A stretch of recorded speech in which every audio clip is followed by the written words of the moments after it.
All right, let's get our Facebook friends in here. A little different on the StreamYard side of things. I changed the formatting. Little update. Man, we could use some updates in here. Coffee sip first before we get going. Already All well right. caffeinated. Have to be after watching this Broncos offense. Welcome in. It is Groundhog's Day in here, February 2nd until eternity. No, it's November 14th, 7:36 a.m. Mountain Time. And here we are again, Scott. The Broncos failing to capitalize off an incredible defensive performance as the Broncos offense lays an egg and Denver goes to Tennessee. Toughest matchup of the year, even though Titans were without five of their 11 starters on defense, but Denver loses 17-10. World of misery, dilly. Man, it's rough, man. It's rough out here in Broncos country. And I guess before we get even digging into the game, how are you doing? Good to see you again. We just came over from the Falcons, another team in a little bit of misery. Yeah, I mean, it felt like just the first half. I was listening to it on the Broncos call. I was listening to it on the radio, and it just felt like a microcosm of the entire season, of all the things. One of my favorite phrases, people say, oh, you shouldn't stereotype. One of my favorite phrases is, how do you think they become stereotypes? It's not because of the exception to the rule. It's because it happens a lot. So first play of the game. Oh, Jerry Jeudy's down. Doesn't look good. Out. Melvin Gordon fumbles the ball. And it looks like it's out. I don't know why they're not challenging it. It's run the play. The Broncos are running up to the clock to try and get a playoff, and now they're not. Snap the ball. Melvin Gordon drops a pass. The interior line's getting blown up. I'm like, man, I could have called this game. I'm pretty sure I did before it even starts. The injuries are crazy. The one thing I would say, the one redeeming factor, and I said this to Chad, and I'm like, all right, let's try and play the optimist side of this, is if my opinion of Nathaniel Hackett as a head coach was already rock bottom, really it'd be hard to go any worse.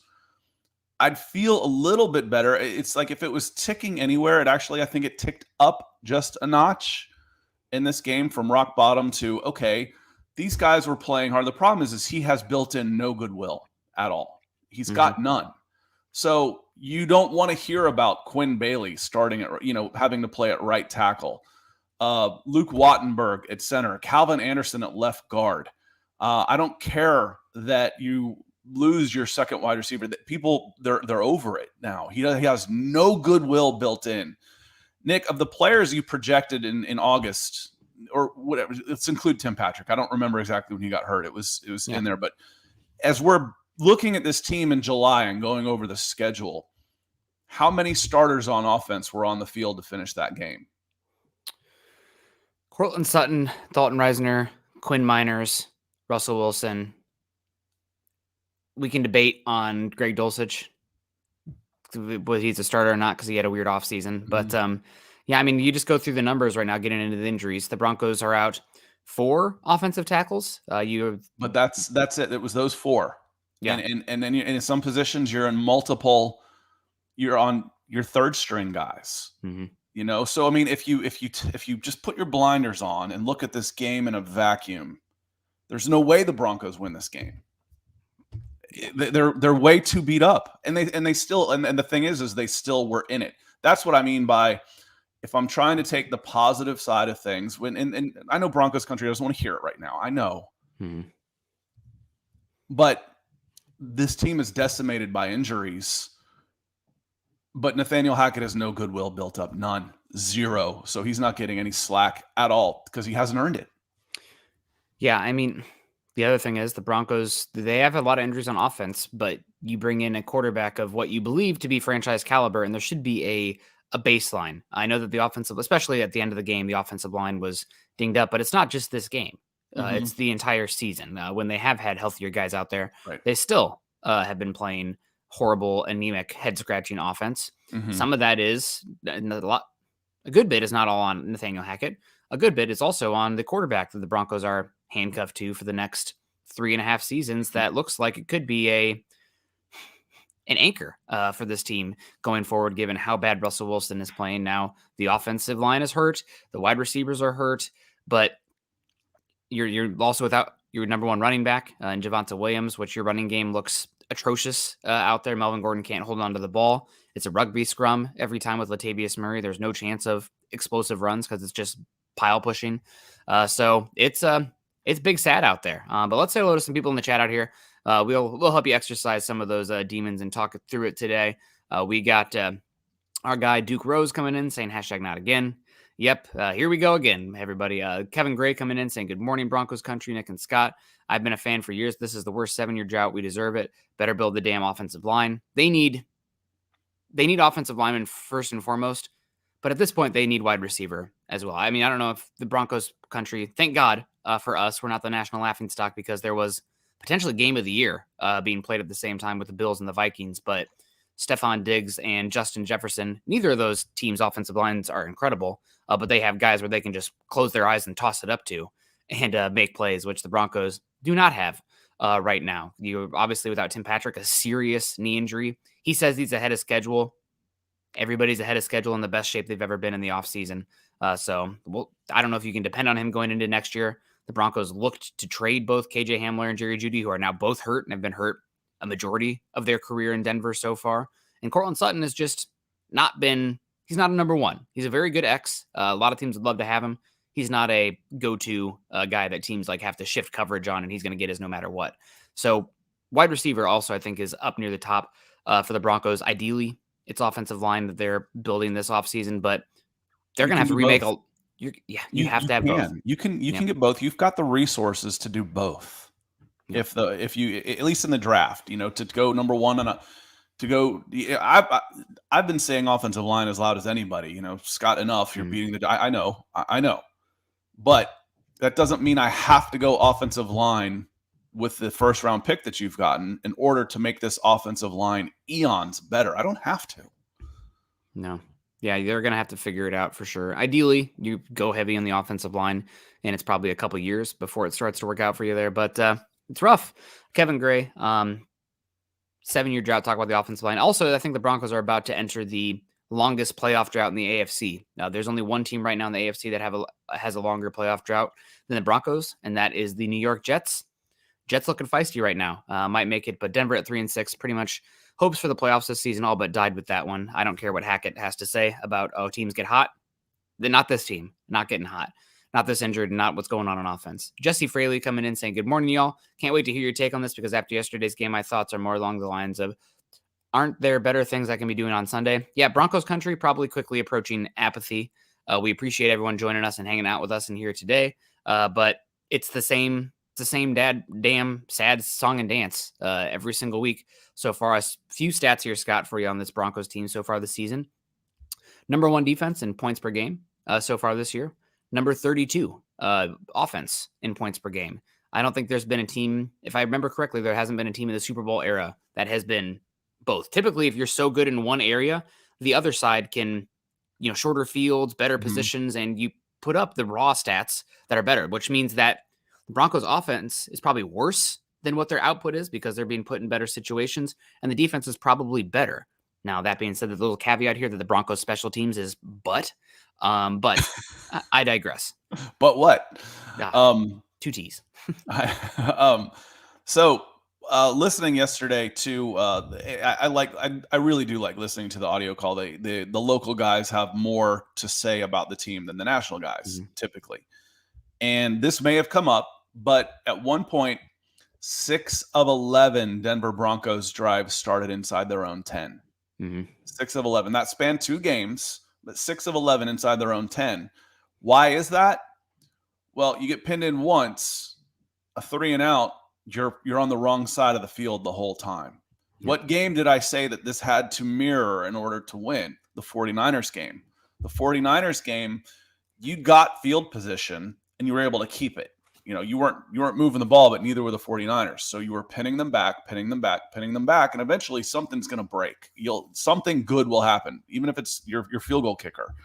But it was the offense is awful and the defense is really good. Last year, the defense had the points per game.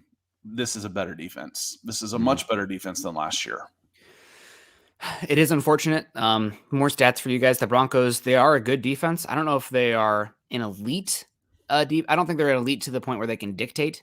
Because pretty much every single game this season, the Broncos have given up points going into halftime. If they hold that team to a touch or a field goal there, we might be talking about a different game flow. The final score would have been 13-10 instead of 17-10. And they're not turning it over enough to be one of those That's teams where, the Tampa Bay, the Super Bowl defenses we think of, the Denver defense of the Super Bowl, the Baltimore Ravens, the Tampa Bay Buccaneers, the Chicago Bears. Those were defenses. Those were historical defenses that could win games on their own because they were so ferocious that they were turning the ball over, short fields, scoring points on their own. This is I'm going to smother you, and you're not going to beat us by scoring points, which is great. Yeah. You're not going to beat us, we're just not beating you with turnovers and sacks, and but that's okay. I mean, at some point, I got no complaints with this defense, is what I'm trying to say. This defense is enough. This is a championship caliber defense, without a doubt. If you had a top 15 level offense with the way the defense is playing right now, you're probably talking about a team that wins 10, 11 games. Yeah, I mean, they'd be really pushing.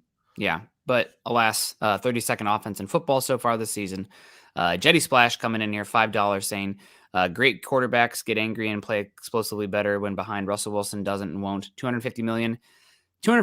I mean, gosh, seems like a fake number to me. The issue for the Broncos, it's the 3.5 years with the dead cap. You are married to him for the rest of this season. Going to have to figure it out next season. Maybe there's a world where you just take the dead cap and move on if it's this level of poor for the Broncos. Not next season, but maybe 2024, get out there even a year earlier. But you're going to have to figure it out. And it's unfortunate because let's say Nathaniel Hackett, it'd be shocking if he stays around at this point. The quarterback, the offense, the head coach that you bring in is going to have to be married to Russell Wilson as well, which, I mean, if I was a head coach that, wanted to, keep my job, would I wanted to be married to what we've seen from Russell Wilson so far this year? Hell no.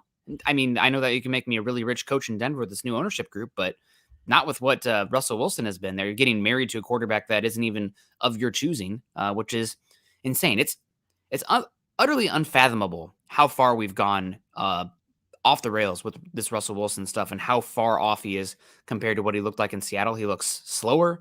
The decision-making is horrible. Scott, you said you listened to it on the radio. This Broncos game, the Titans probably dropped 3 interceptions where he's just throwing it downfield to nobody. The only play this Broncos team had this week, and we've said it all offseason and this season too, is 60-plus 70-yard touchdown to Jalen Virgil, where the Titans play cover 0 for God knows what reason why. The Broncos scored a touchdown. That was a fluke. And that was part of it too. One of the questions is like, oh, here's Jalen Virgil. There have been calls for Jalen Virgil. Why haven't we seen more of Jalen Virgil? This is you saw both. This is why we want to see Jalen Virgil, and then the rest of the game is why we haven't seen Jalen Virgil, because he had his first catch for 66 yards and a touchdown. He finished with 1 catch, 66 yards and a touchdown. I don't think he caught it again. I think that was it. I mean, he's a gadget type of guy. It's a nice, the one trick pony. His one trick's freaking awesome. Yeah, he's but fast. You can't have him out there. He's not an NFL wide receiver yet. It's just the way it is. He's a 10 flat 100 meters. He might be the fastest guy in the NFL. But again, as long as I just don't play cover 0 against him, I'm okay. Or even cover 1. And we're going to have a lot of talk this offseason trying to figure out how it all works for this Broncos team. But Jacob Foster coming in to support. Also, shout out Jetty Splash for the $5. Good to see you both. Thank you for the support on the show. We got Rob Bucksbaum at the game saying, good morning, Nick and Scott. It's my fault. I was at the game. Looked awful seeing it live. Yeah, playing ugly in ugly uniforms against a ugly team. But positives in this game. Let's just lean into some of it. And first, Jeremy saying, any optimism dissipating on this team, doesn't feel like hope is coming. Tough day to be a Bronco fan. The defense played incredible. I mean, let's get into it. Players who stood out in this game for the Broncos on the defensive side of the ball. I thought that Patrick Surtain, again, had an incredible game. There was a couple plays where maybe close to an interception, but he played awesome football out there. DJ Jones, Draymond Jones, and Mike Purcell on the defensive front. So the Titans run game today. 19 carries for Derrick Henry for 53 yards, average of 2.8 yards per carry, and a long of 10. I mean, that's you can't do better than that. I guess you could have punched the ball out or something, but against Ryan Tannehill or against Derrick Henry, you can't do better than that. And also, shout out, I thought maybe the best game of the year from Josie Jewell, who was flying around, making plays all like a sweeper that second level of the defense. So they had a good game. The only guy on the defense that I thought played crap football was Kareem Jackson, who had an interception go right through his hands, got beat for both touchdowns. Kareem Jackson was directly responsible for in some way. So a bad game from Kareem Jackson. He looks old and slow despite wearing that captain. Newly minted captain. Yeah. Kareem Jackson. We had that discussion last week, didn't we? About, as a guy on his decline who you have said, I'm like, just describe him, his play this season. And there wasn't a positive in there. It was replaceable, slow, old, all of these things. It's like, and we're going to make him the new captain. That don't make no sense. Also, watching a little bit, the early returns on your new guys weren't all bad. Chase Edmonds played okay. Oh yeah, Jacob Martin. Jacob Martin looked good coming off the edge. I thought that first offsides call was iffy. I mean, maybe he lined up. They didn't show. I was watching the condensed version, so it didn't show a full replay. But he just kind of leaned and got back. And then him and Benito met right at the quarterback. So that was solid. And Jeremy, when Jeremy's turned, it's turned. Jeremy's I can read the comments. The optimism's gone. One last thing here. We'll hit on this again, Nick, but I see the calls for trade Russell Wilson. And we have a more intimate group here in the mornings, not the 2,000 people that come in on the gut reaction where we've got a lot of new people. But just in case anybody happens to watch us, I just want to reiterate again why that's not happening. The dead cap, and I know this is going to be repetitive to some of y'all, but bear with me here. The dead cap, you pay people in bonuses and then you stretch out the years in the contract. The guaranteed number is all that really matters.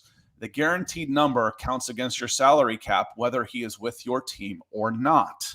If he's not with your team, all of that dead cap that you've spread across, all of that salary cap number that you've spread across 5 years jumps to the 1 year that you get rid of him. Okay. So the salary cap this year is $208 million. In 2023, Russell Wilson has a dead cap number of $107 million. So if you were to trade Russell Wilson in the offseason, if anybody picked up his money, if you cut him, you would lose $107 million of your salary cap. If somebody picked up some of his money, you'd take 107 minus whatever they pay, at most 10, 15. You're talking $90 million of salary cap that is now unusable for your team. Okay, what about the next year? $85 million for a 36-year-old Russell Wilson. He's got an 85 cap number in 2024. You're not getting rid of him then either. So the best case, it's like, okay, Russell Wilson is washed. Best case is somebody comes in and figures out how to use him. And listen, you're either going to play this way and play better, or you're going to sit on the bench. That's best case. The next scenario is he doesn't play at all. You bench him and you've got a $50 million backup because it's cheaper for your team and more beneficial for your salary cap numbers to have him on the bench and sitting and watching than it is to get rid of him because he would count more detrimental against your salary cap. So those of you talking about trading Russell Wilson, getting rid of Russell Wilson, the very first time that is even a chance of happening is 2025 when his dead cap drops to $49 million. That's the first possibility that Russell Wilson is not going to be a Denver Bronco. Yeah, and looking at his salary cap over here on Spot Rack, you can move on from him with a post-June 1st release designation, which is still going to result in a $49 million dead cap hit. But so you'd have 2.5 more years of Russell Wilson. That's the rest of this year and 2023 and 2024. Right. You'd have an $18.5 million dead cap hit in 2025. A $31.2 million dead cap hit in 2026, but you get $37 million in cap savings for 2025 that then you can roll over. That's probably the earliest and most likely route here for the Broncos, unfortunately. Maybe that's something where, I mean, really the way it sets up right now, So looking at the contract again, he'd play out next season, 2024. If the Broncos are this bad again, you're picking top. The Broncos right now sending the 7th overall pick to the Seahawks, and the schedule does not get easier for Denver. Let's say you're picking up in that area again next season because the offense continues to struggle that much. You're picking in the top 10. You probably are considering taking a quarterback that early because that cost-controlled asset up there can offset some of the Russell Wilson stuff, and then you move on from him as soon as possible. I'm almost curious if Russell Wilson's team would work out something contractually to get him to be moved on from, because right now they have to pay it back. They might do something. He'd have to pay back that money for you to get some of it. It'd be almost like if you retired, you're allowed to recoup some of that signing bonus back if you retired. Yep. So, I mean, I guess that could be best case. Best case is he retires. That ain't happening. No. No, it's not. Let's say hello to some more people in the chat here. Blave Bliss saying, who's Nathaniel Hackett? Never heard of him. Yeah, pretty rough. Dahine coming in. Good morning, Broncos country. I'm driving to work today, and the sky is orange and blue. Must be a good sign. Good things to come in the future. You hope so. That's because Cadillac Williams is taking over at Auburn. That'll be fun. I was hoping you guys would maybe make a run at Lane Kiffin, but we'll see. JJ, good morning. Nick and Scott in Broncos country. Good to see you. Archie, Achy Dragon coming in. Jerry Judy, another great pick by Elway. Yeah, that's unfortunate. No doubt about that. We got Ryan Slavic in the house saying, good morning, Nick and Scott in Broncos country. Terrible offensive coaching, too many injuries, no discipline, no accountability. That pretty much sums it up. You forgot also getting shellacked in the special teams side of things. I think this Broncos team, if you could play suffer ball to an extent if you weren't constantly losing the hidden yardage battle. At some point, need to go, this might be an off-season project, go game by game just to see the yardage differential for the Broncos. Because it's kind of like, I think about special teams kind of like tug of war, where every time you do that, you flip in the field position. Maybe you're going to relent a little bit of ground. Maybe you're going to gain some. And the Broncos, for sure, lost ground on this one, from bad punts to bad punt coverage to bad punt returning. And there was a lot of punts in this game.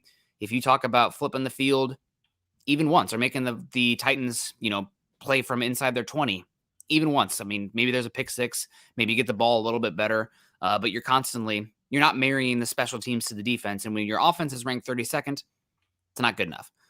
Jelly coming in saying, who's Shane Steichman? Is he better than Reich? MHH.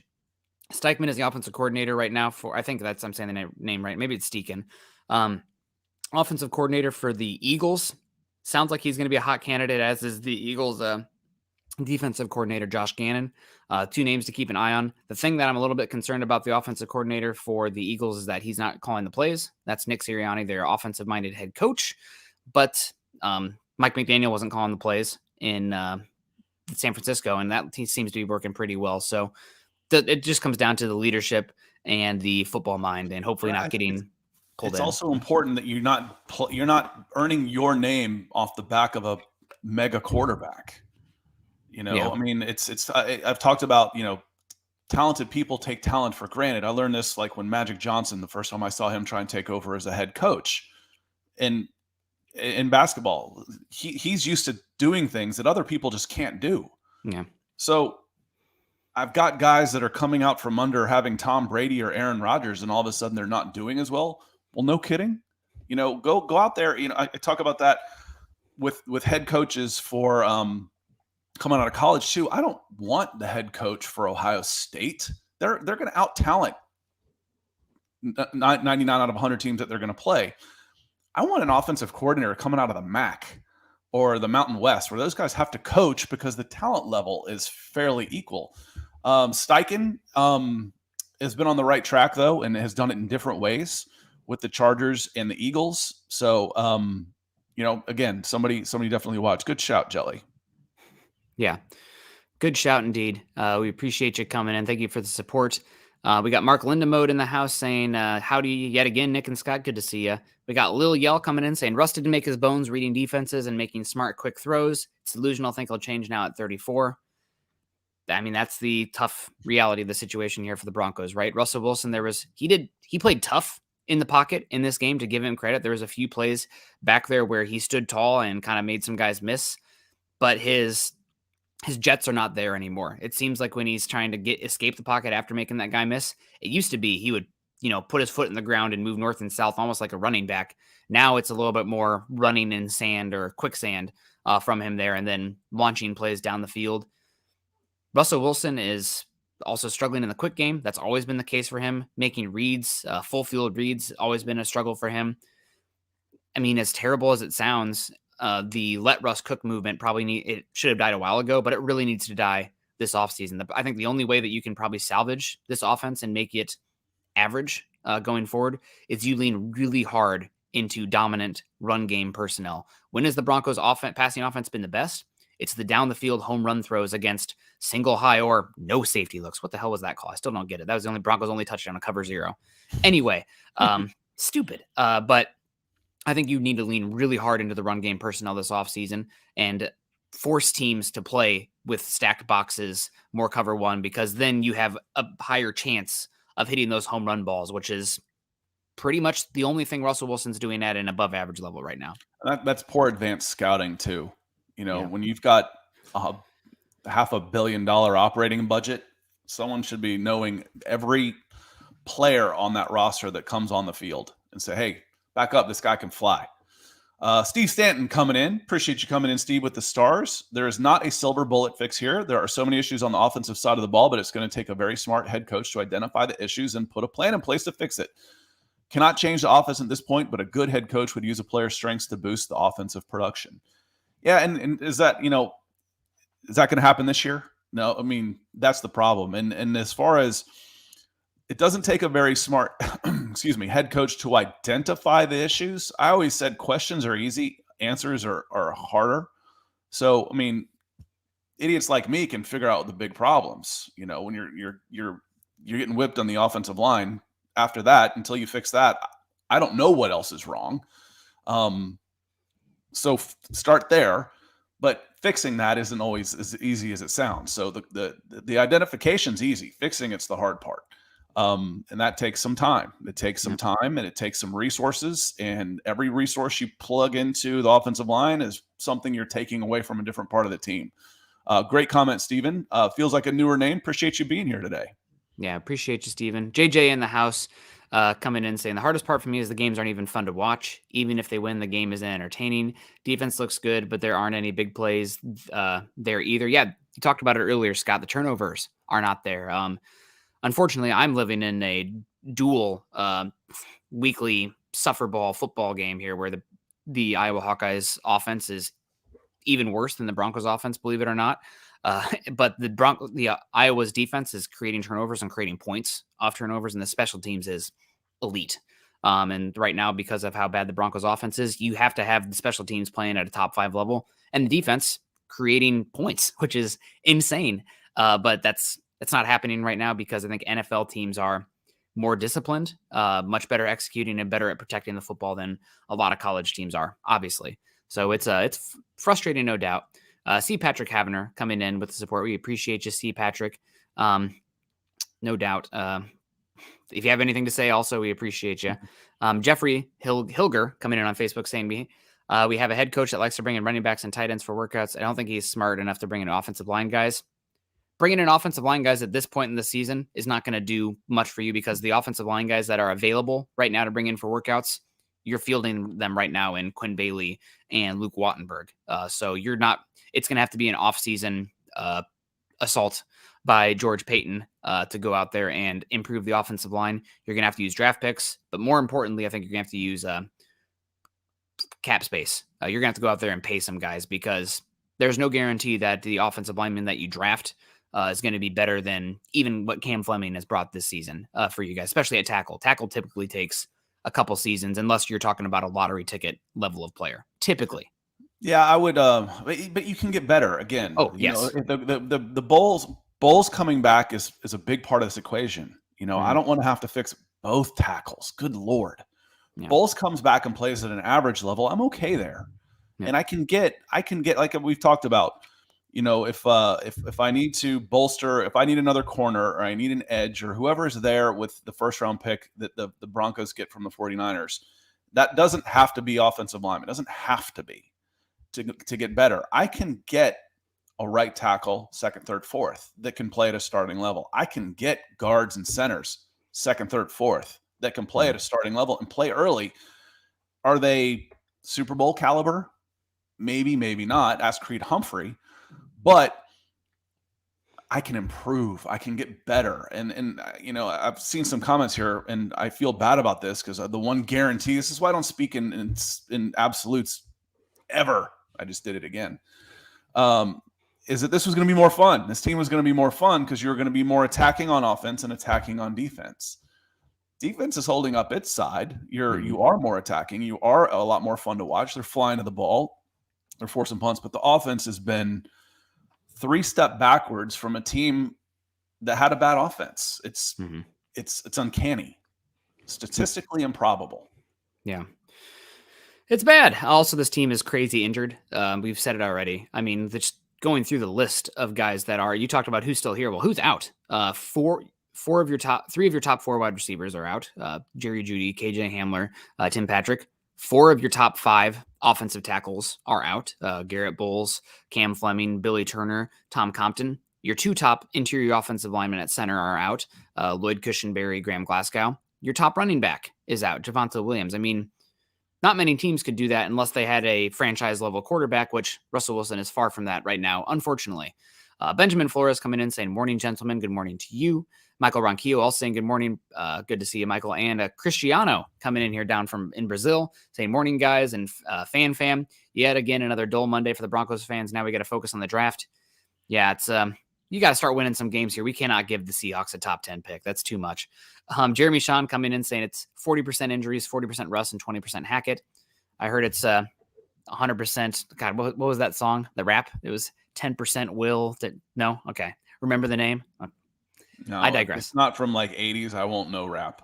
No, it's from like the 2000s. It was the rapper that was in Linkin Park. No, I think I told you this. We won't get into that. I'm not a big country fan, not a big rap fan. I'm pretty much a hard rock dude. I branch out a little bit here and there, but I don't listen to the radio much. It's more like playlist, play, shuffle. Yep.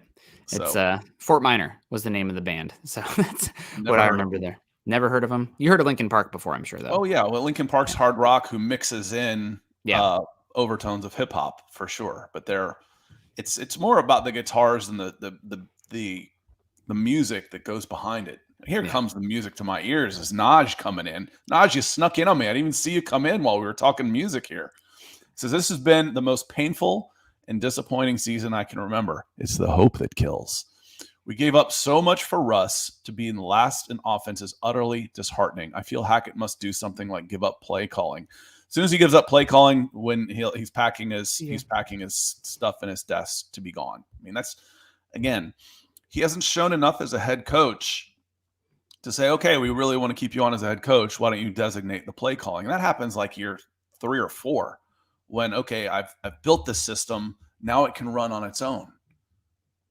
He hasn't built a system. He hasn't gotten anything that's sustaining. And going back to Jeremy Sean's 40% injuries, 40% Russ, 20% Hackett.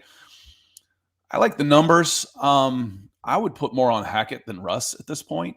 But, again, if I had a competent offensive line, then I'm, and I didn't see such buffoonery in the first part of the season from Hackett, I might say it's on Russ. But there's, again, the circuit breaker's blown and the cord's cut. I don't know if my refrigerator needs coolant or not. I'm not sure on Russ. Russ hasn't been great, but everything before him has been so bad that it's tough. And yes, Naj, I think, again, you're still trending on the one and done for Nathaniel Hackett. You're going to be in the market for a coaching change, new ownership group. They won't mind. I mentioned this in the chat, and Chad said it. And, they're not going to feel bad. I said about firing Coach Hackett, well, especially when they're going to write him about a $30 million check. And then they're going to be like, what the F are we doing here? It's like, oh, they're billionaires. They don't care. Billionaires still care. People don't like waste. They don't like wasting money. It doesn't matter how much they have of it, typically. And it's like, we're writing this guy a check for what? Because he did what? That's going to rankle some people the wrong way, but they'll do it because they can. Yeah. People don't like wasting money. Billionaires don't like wasting money unless they're buying social media platforms, I guess. I had to get in the joke. Miguel coming in here. I'm about 3 weeks late, but I'm finally on the Fire Hackett, Butch Berry, and Lauren Landau trade. Yeah, the Broncos going to have to figure out something going on with the injuries, no doubt. And I did want to give a shout out to Bama X. Thank you. This is another player I wanted to give a shout out to. Nick Benito, I thought had a great game as well. I thought the Titans would target him systematically. I did not see a lot of Deshaun Williams out there. I think the Broncos made the call to move DJ Jones over to that 4-eye spot and have Purcell at nose more, and worked out pretty well.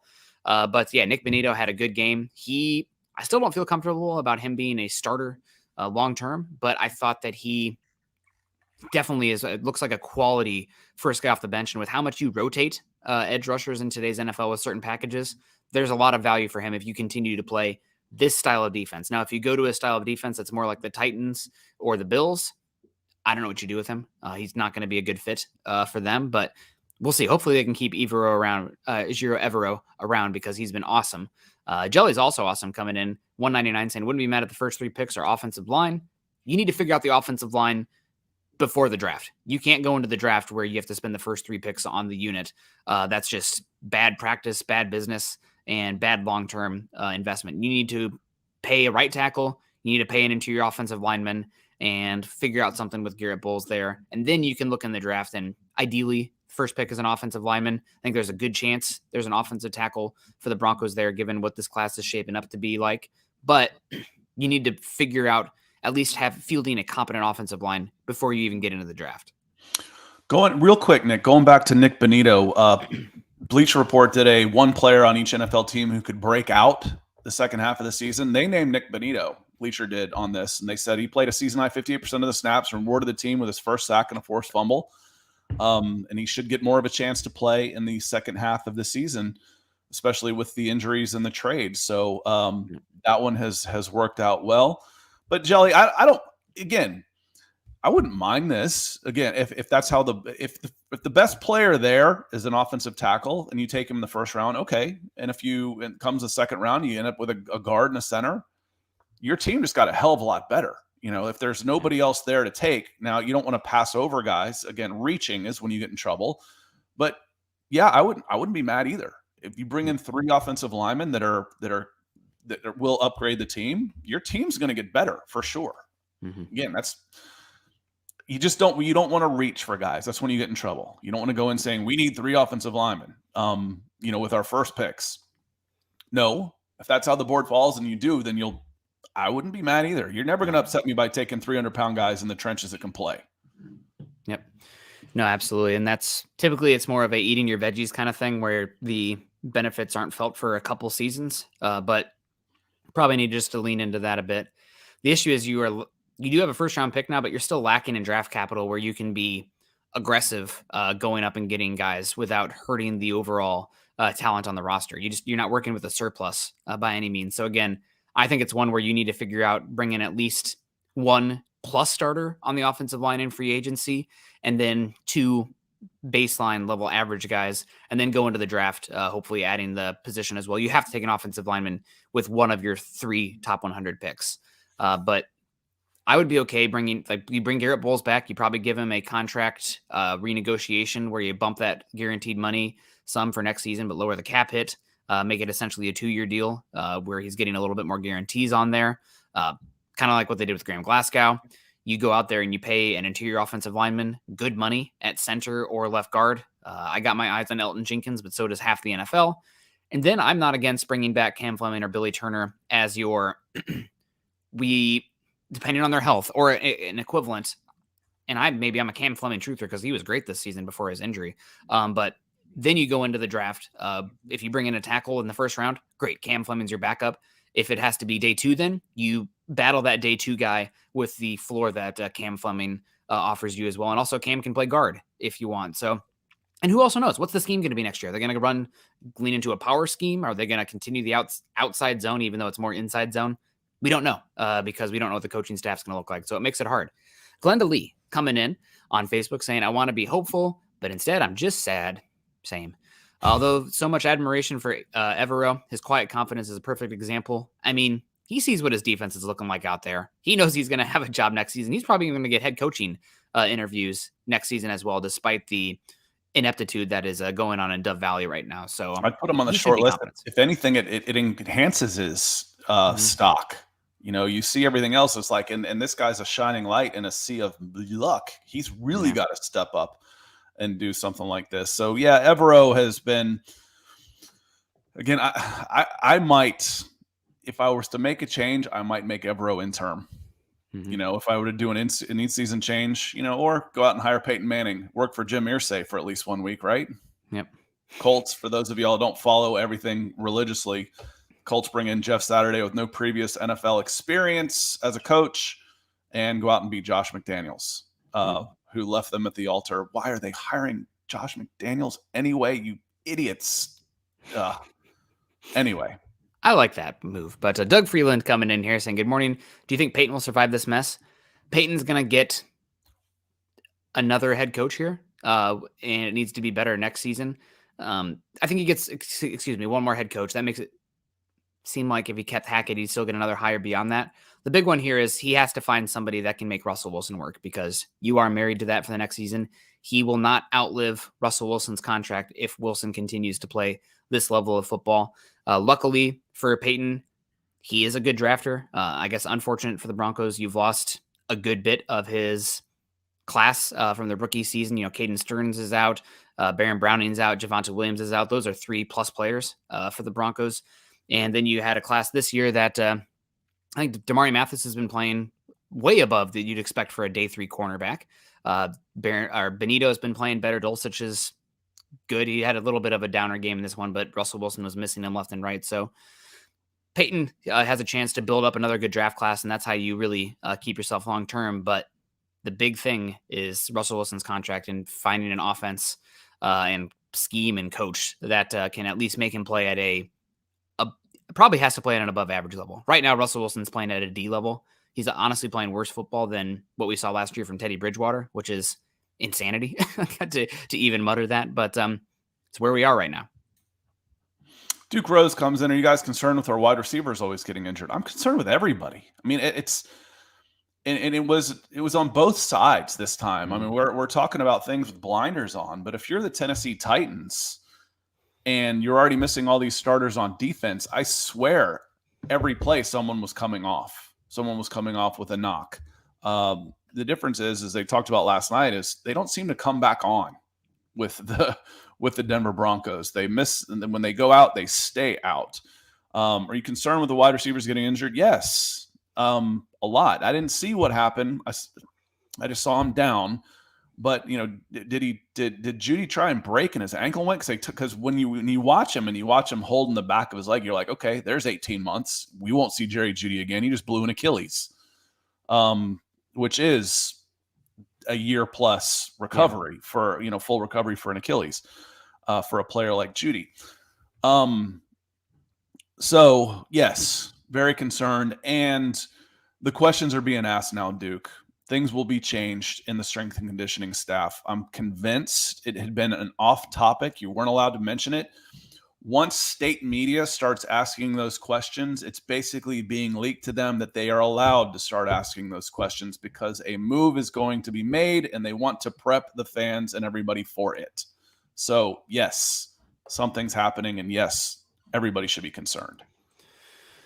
Yep, everybody should be concerned. It's a little bit rough. Naj coming in $20 saying, looking at the rest of the schedule, how badly is the team is injured. I don't see the offense improving. Can't run, can't block, can't get open, can't hit the pass when open, can't game plan. Do you see any wins left? I think the Broncos will win probably 2 more games the rest of the season. Maybe I'd probably set the over under at 1.5. But there's a few games here where I think the defense will probably hit a hot spell, get a couple of interceptions, and the offense just kind of lucks their way into it. But I mean, God, this game against the Broncos, while it looked close on paper, I mean, Scott, you listened to it. There was probably 3 or 4 dropped interceptions by the Titans that were unexplainable. And also Ryan Tannehill was playing horrible football, missing guys left and right, obviously not 100%. So Bronco and the Titans were missing 5 of their starting 11 on the defense. So probably 1.5 is what I'd set it at for the rest of the season, putting this team at about, what would that be? 4-13, 5-12. Raiders this weekend. If Hackett loses this one, he's got to get fired, right? Like this Yeah. is loser. I mean, loser. I kind of said that about McDaniel. Is Yeah. this one? Does the loser of this game? Does McDaniel make it this week? Make it to this week's game, Yeah. and then does the loser gone? And at this point, you stick out McDaniel's because you don't have to pay him out as much. I don't know, but it's arguably the two most disappointing teams in the league, and that's a bad way to be. So, do I see any more wins? I mean, the defense. We said this a zillion times. I'll say it again. This defense is good enough to keep you in every game. Hence, every single game has been a one-score game. Yeah, every single one. It'll keep you in every single game. So you figure 1 out of 3 will break that direction. So let's look at those games. Raiders, 1-score game. Panthers, at Ravens, no. Chiefs, no. Cardinals, there's 3. At Rams, maybe. I'll say 4. At Chiefs, no. Chargers, maybe. So yeah, if you get 2 out of those 5 to break your way, but 1 out of one of them might be a little more realistic. You're looking at 4-13, 5-12. Yep. That's exactly what I said right there. 1.5 is what I'd set it at. Dr. Van Nostrand coming in. I always like to see the doc in the house saying, what is firing Hackett and making Evero really going to accomplish? Won't make the offense better and will probably make the defense worse. It's about the long term and evaluating Evero as the head coach this season. Right now, what is the rest of the season? We'll have a chance to talk about this tomorrow, but what should be the goals the rest of the season? Some of it should be evaluating which coaches should be staying here and whatnot. And while the defense might take a slight step back, it's about the overall team getting better. Maybe Evero is better built for the head coach thing. Maybe he connects better with the players in the locker room. Even if the defense steps back, it's about the overall team stepping forward. Maybe he can elevate or identify somebody in-house that you want to keep. I've said this name a few times, but people I talk to outside of Broncos country in Dove Valley there, Christian Page is the defensive backs coach for the Broncos. He was the defensive backs coach under Vic Fangio as well after Ronaldo Hill went over to the Chargers when Brandon Staley was hired. Page is thought of very highly in the league. You have a chance that you might lose him for a defensive coordinator spot this upcoming season. And maybe with Evero, you elevate Page to the defensive coordinator spot and, the defense keeps on rolling and you can figure out things a little bit better on the offense side of the ball. I don't know. But it's, again, you're talking about this comment to me, in my opinion, Van Nostrand is more about this season sunk. So if you have a chance to evaluate long-term and you have any questions about Evero, it's something you at least consider. It's establishing a culture from the new ownership as well, with accountability, saying this isn't good enough and there will be consequences. Yep. No more and it's a whole lot easier to change one than it is to change 53. That's why there is no salary cap for coaches. So, making a change with Russell Wilson has detrimental impact to your salary cap. It hurts the rest of the team. Benching him again, that's different. But yeah, it's culture. And again, if you can figure out that Evero is the guy right now, wow, what would that be worth to you? Is it possible? Because he's going to get some head coaching interviews. I'll be absolutely shocked if he does not. And you had him on staff. Wow, we had him on staff and we let him go. We could have elevated him. You don't want to say that at the end, because right now what you're pretty sure of is Hackett's not the guy. Yeah, 100%. It's been rough. But guys, we got to leave a little bit of meat on the bone for the rest of the week while we continue to wallow in misery and maybe find some positives here. But the defense is still playing great. Broncos fall to 3-6 on the season. It's rough, but gonna have hopefully an offseason with a first-round pick now. I guess that Bradley Chubb trade's looking better and better here for the Broncos. Maybe not because the 49ers continue to win, but have a first-round pick, have a little bit more assets to go and attack the offense and improve that. And Benjamin Flores saying, as long as we beat the freaking Raiders next week, that's all I care about. I think this will be a one that, you hide your kids, put away people, maybe, play it in a dark, play it in your basement somewhere, like hide, like a Cretan or something, because this is probably going to be a very ugly game. We'll see if the Broncos defense can rectify this game as well. The only game so far this season that they have given up more than 17 points, which in the year 2022 is an absolutely insane stat. I mean, defenses can be pretty volatile week to week. Broncos have been pretty damn consistent with how good they've been. So hopefully we'll get better. Got a chance to win and get at least some positive momentum here. and maybe keep Hackett's job in Denver for at least one more week. Could it be better for Josh McDaniels and the Raiders that they're not playing at home this week? Maybe. To get out on the road. It could be a positive for them to get away from some of the distractions and the noise, the booze. We'll see. We will see. Yep. Well, guys, it's football. It's not real life. It's a bummer when it sucks this bad, but hopefully they will figure things out and get on the right foot, and beating the Raiders at least would feel a little bit good here, because it's always nice when Denver can beat the Raiders, but we still got almost half a season to go, but the football season is starting to wind down. Denver isn't where we'd hope they'd be, but got plenty to analyze and figure out what went wrong and how we can get things back on track in Broncos country, and we're still going to have fun the rest of the season. You guys make it fun for us. Appreciate you guys joining us today. Make sure you're following Scott and I on Twitter. Scott is at Scout Kennedy. I am at Nick Kendell MHH. Also, make sure you're following us at BFB_pod and at Mile High Huddle. If you haven't done so yet, make sure you join our Facebook community at facebook.com/Mile High Huddle and facebook.com/Mile High Huddle pod. And as the ticker says underneath, please subscribe, like, and share. You guys are great. We appreciate you. Scott, you have a great rest of your day as well. Continue to, practice compassion, kindness, patience. Love you guys. Go Broncos.